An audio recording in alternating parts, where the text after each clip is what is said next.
Bonjour à tous et bienvenue dans ce nouveau chapitre qui va traiter de la loi d'Ohm. Donc, prenez une nouvelle page dans votre cahier d'électricité. Au centre de cette page, donc, inscrivez le titre La loi d'Ohm.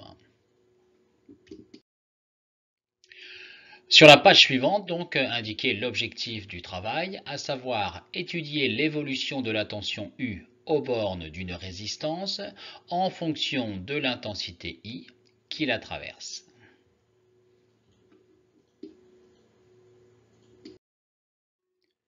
Le chapitre va être divisé en 4 ou 5 parties différentes. La première partie que nous allons étudier sera donc le schéma du montage et donc comprendre les éléments que nous allons utiliser pour pouvoir faire notre étude. Bien, bonjour. Aujourd'hui, donc, étude de la loi d'Ohm, et notamment l'étude de l'évolution de la tension aux bornes d'une résistance en fonction de l'intensité qui va traverser cette résistance. Pour faire cette étude, donc, nous allons réaliser le schéma ou le montage suivant, composé donc d'un générateur qui permettra de faire varier la tension d'alimentation du circuit, d'une résistance, d'un ampèremètre et d'un interrupteur qui permettra donc d'ouvrir et de fermer le circuit. Le générateur, la résistance, l'ampèremètre et l'interrupteur sont montés en série. Ils sont sur une même boucle de courant. Le voltmètre va quant à lui être placé en dérivation aux bornes de la résistance R et mesurer donc la tension aux bornes de cette résistance. Au niveau du branchement du voltmètre et de l'ampèremètre, je vous rappelle que la borne V ici est la borne positive du voltmètre, la borne COM la borne négative. Au niveau de l'ampèremètre, même chose, la borne COM sera la borne négative, la borne MA pour milliampères ou la borne A sera la borne positive. Une fois que ce montage est réalisé, donc, nous allons pouvoir passer aux mesures de la tension aux bornes de la résistance et mesures de l'intensité qui va traverser cette résistance. Nous allons donc compléter ce tableau de mesures et ensuite donc tracer une courbe montrant l'évolution de la tension en fonction de l'intensité. Voilà, je vous retrouve dans 2 minutes une fois que le montage est réalisé. A tout de suite. Partie numéro 2, donc le tableau de mesure. Donc vous tracez sur votre cahier donc ce tableau de mesure qui va comporter 3 colonnes. Lorsque nous allons effectuer les mesures, vous compléterez les colonnes numéro 2 et 3. Nous utiliserons la première colonne ultérieurement.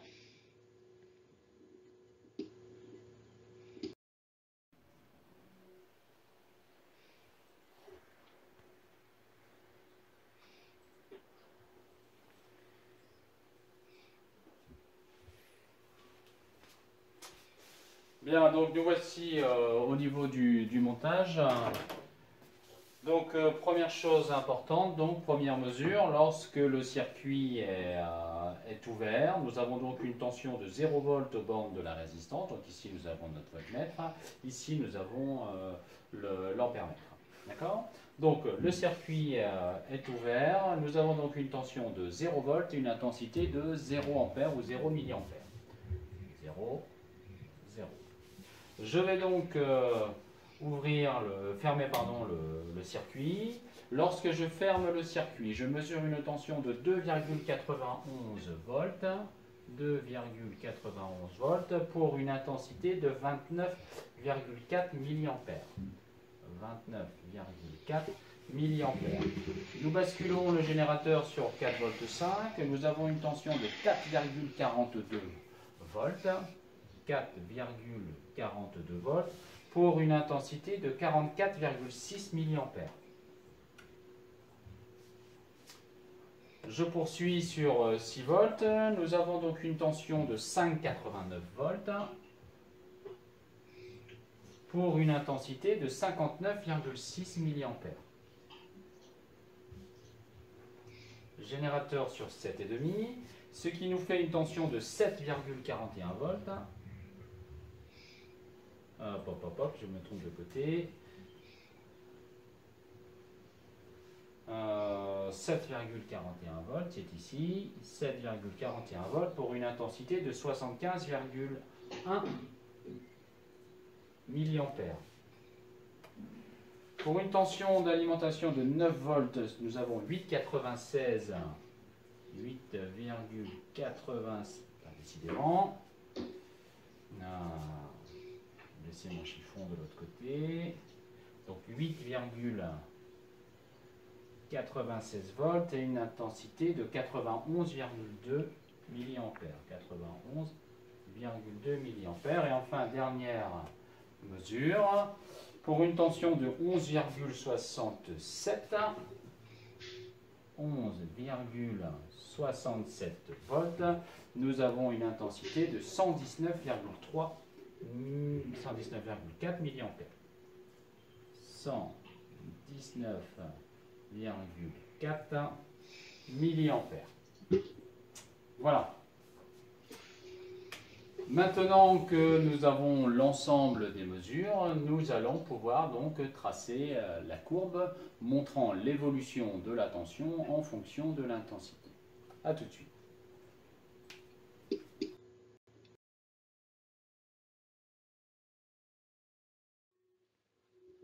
Donc voici les mesures que nous venons d'effectuer de façon à ce que vous puissiez les noter correctement dans votre tableau.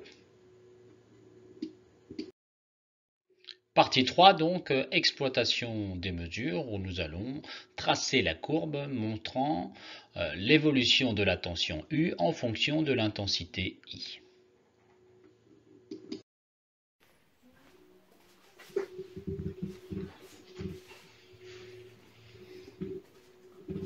Donc dans cette partie 3, nous allons pouvoir exploiter les mesures du tableau.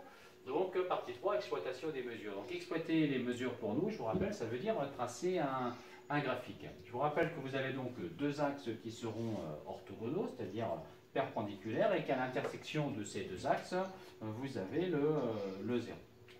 Quand vous construisez votre graphique, vous avez un certain nombre d'éléments à indiquer au niveau des axes. Tout d'abord, quel est le nom de la grandeur physique qui est mesurée? Donc ici, au niveau des abscisses, nous mesurons l'intensité. Et au niveau de l'axe des ordonnées, nous mesurons la tension. Une fois que vous avez indiqué la grandeur physique, eh bien, vous indiquez l'unité de mesure. La tension se mesure en volts. L'intensité se mesure alors, soit en milliampères, soit en ampères. Ici, ce sera en ampères. Ce qui veut dire que nous allons devoir convertir nos intensités qui ont été mesurées en milliampères, nous allons devoir les convertir en ampères. Donc ici, nous aurons une colonne, vous voyez, je l'avais laissé vide, une colonne de l'intensité où nous allons faire la conversion en ampères. Je vous rappelle que pour convertir les intensités de milliampères en ampères, il vous suffit de diviser par 1000. Donc ça, c'est important si jamais vous en avez besoin. Divisé par 1000, ça veut dire que la virgule se déplace de 3 chiffres vers moi. Donc, une fois qu'on a mis le nom de la grandeur physique et l'unité, eh bien, on doit choisir une échelle. Ici, je vous propose de prendre comme échelle 1 cm pour 1 volt, sachant que nous devons aller jusque 12 volts, ça veut dire que cet axe fera au minimum 12 cm. Au niveau de l'axe des abscisses, je vous propose de prendre comme échelle une valeur de 1 cm pour 0,01 ampères. La même chose, nous devons aller jusque 119, c'est-à-dire 120 milliampères, ce qui veut dire que vous devez avoir un axe qui fera également au minimum 12 cm au niveau de l'axe des abscisses. Une fois que tout ceci est fait, eh bien, vous posez votre graduation.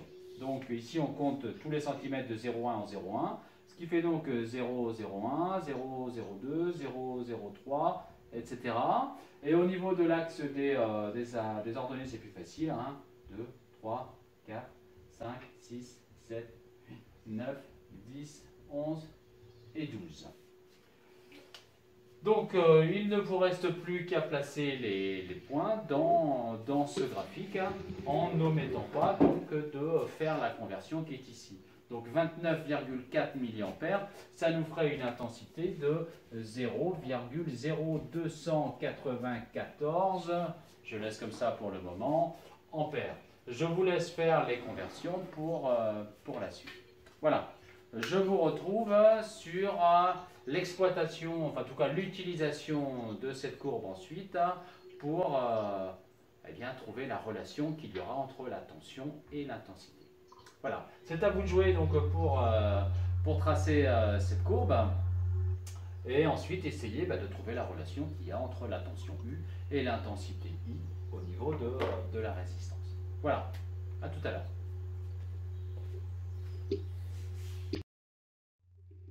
Donc voici le tableau avec l'ensemble des conversions qui ont été effectuées et vous voyez donc que j'ai arrondi les valeurs de l'intensité en ampères. Au lieu de marquer 0,0294, je n'ai conservé que 0,029 pour 0,0446, 0,045, etc., etc. Donc voici le tableau, prenez le temps de le compléter. Et bien sûr, n'hésitez pas à mettre la vidéo sur pause quand vous en avez le besoin.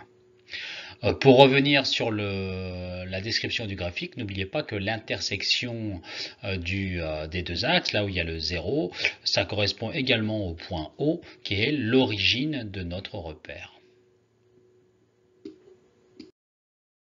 Partie 4, donc, vous avez normalement placé l'ensemble des points de mesure et vous allez utiliser votre règle pour tracer la courbe.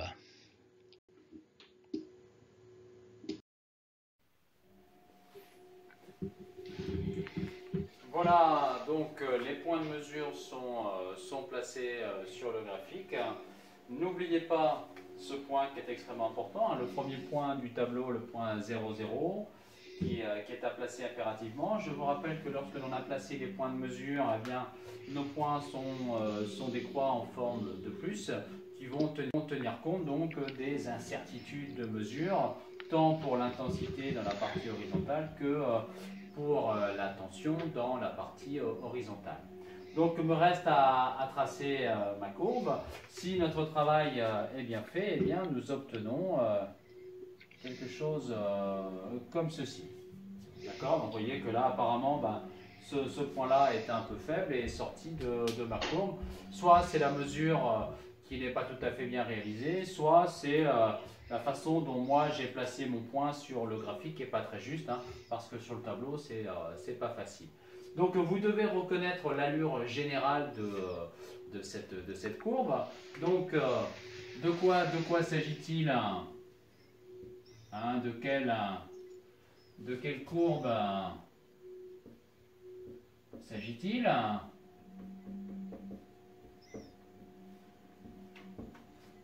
D'accord? Par quel point particulier passe cette courbe?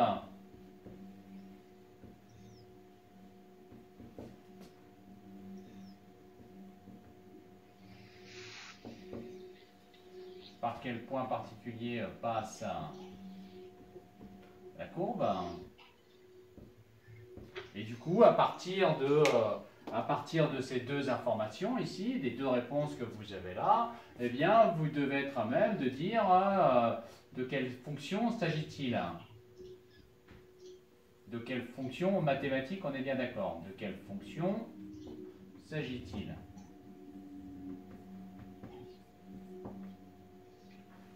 D'accord? Une fois que vous savez de quelle fonction il s'agit, eh bien forcément, cela veut dire que les valeurs de l'intensité en ampères et de la tension UR en volts ont une relation particulière. Donc, quelle relation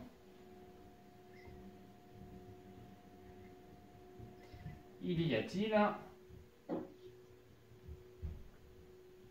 entre U et I? À condition que U ait bien été exprimé en volts, ce qui était le cas chez nous, et que I, ici, ait été exprimé en ampères. Voilà. Si vous avez répondu correctement à tout ça, ça veut dire que lorsque vous arrivez ici, eh bien, vous devez aller calculer le coefficient de proportionnalité.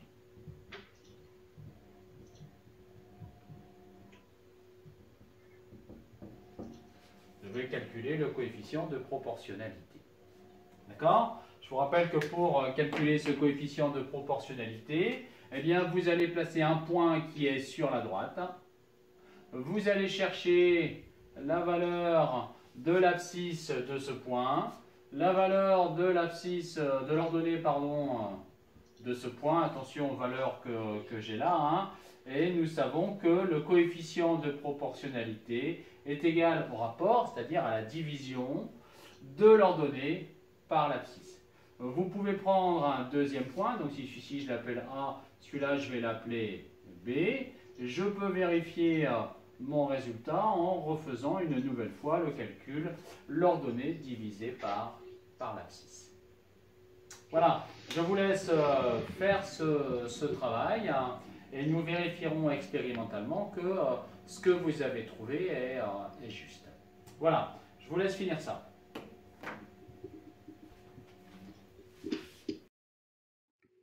Donc n'hésitez pas à mettre sur pause la vidéo de façon à prendre le temps de copier l'ensemble des questions. Donc de quel type de courbe s'agit-il? Par quel point particulier passe la courbe? De quel type de fonction s'agit-il? Quelle relation y a-t-il entre la tension U et l'intensité I? Et enfin, quelle est la valeur du coefficient de proportionnalité entre U et I?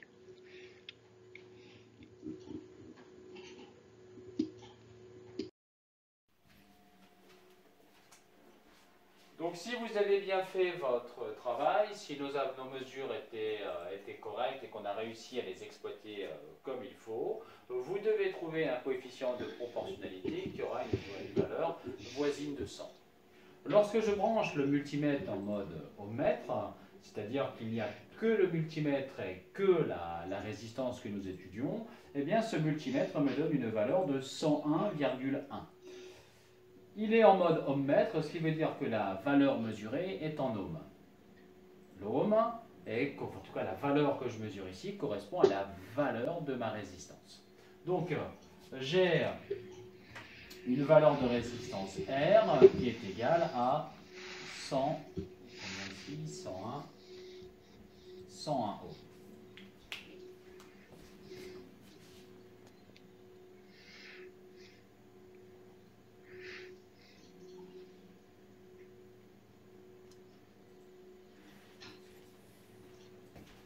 Nous avons donc une valeur de résistance qui est voisine de 101 ohms, ce qui veut dire que le rapport U sur I que vous avez calculé et qui normalement est voisin de 100, eh bien ça veut dire que ce rapport U sur I là devrait correspondre à la valeur de la résistance R. Vous avez donc une fonction U sur I qui donne R, ce qui veut dire que vous avez la relation U qui est égale à R que multiplie I. Eh bien, lorsque vous écrivez cette loi, U égale R fois I, vous obtenez ce qu'on appelle la loi d'Ohm, la loi qui, connaissant la valeur de la résistance en ohm, connaissant la valeur de l'intensité en ampères, vous permet de calculer directement la valeur de la tension en volt. Évidemment, vous pouvez modifier cette égalité pour avoir la valeur de l'intensité connaissant la tension et la résistance. Et comme nous l'avons fait ici, eh bien, connaissant la valeur de U et la valeur de I, en faisant U sur I, nous retrouvons la valeur de R. Cette égalité U égale R fois I, qui est la loi d'Ohm, donc, est une égalité importante que vous devez maîtriser au niveau de l'électricité. Ce qui est important pour nous, c'est que donc la tension et l'intensité sont deux grandeurs proportionnelles et que R correspond donc au coefficient de proportionnalité. En effet, vous avez dû remarquer que la courbe que vous avez obtenue était une droite qui passait par l'origine, c'est le point particulier. Une droite qui passe par l'origine est appelée fonction linéaire. Et lorsque vous avez une fonction linéaire, eh bien on l'a déjà vu en classe, c'est une équation du type y les ordonnées qui est égal à a que multiplie x. Donc c'est l'équation de la fonction linéaire. Ces deux grandeurs y et x sont alors proportionnelles. Ici, eh bien, les grandeurs que nous étudions sont la tension U, l'intensité I, et le coefficient de proportionnalité correspond à R, c'est-à-dire la valeur de la résistance. Voilà. Va rester maintenant à exploiter ce type de raisonnement dans quelques exercices simples où vous aurez à calculer tension, intensité connaissant la valeur de la résistance, et où vous aurez à retracer ce type de courbe pour de nouveau manipuler les graphiques et être capable de calculer ces coefficients de proportionnalité. Nous exploiterons dans le chapitre suivant la relation particulière qu'il y a entre U et I pour travailler sur la puissance et ensuite sur l'énergie. Voilà, bon courage dans la compréhension de cette leçon.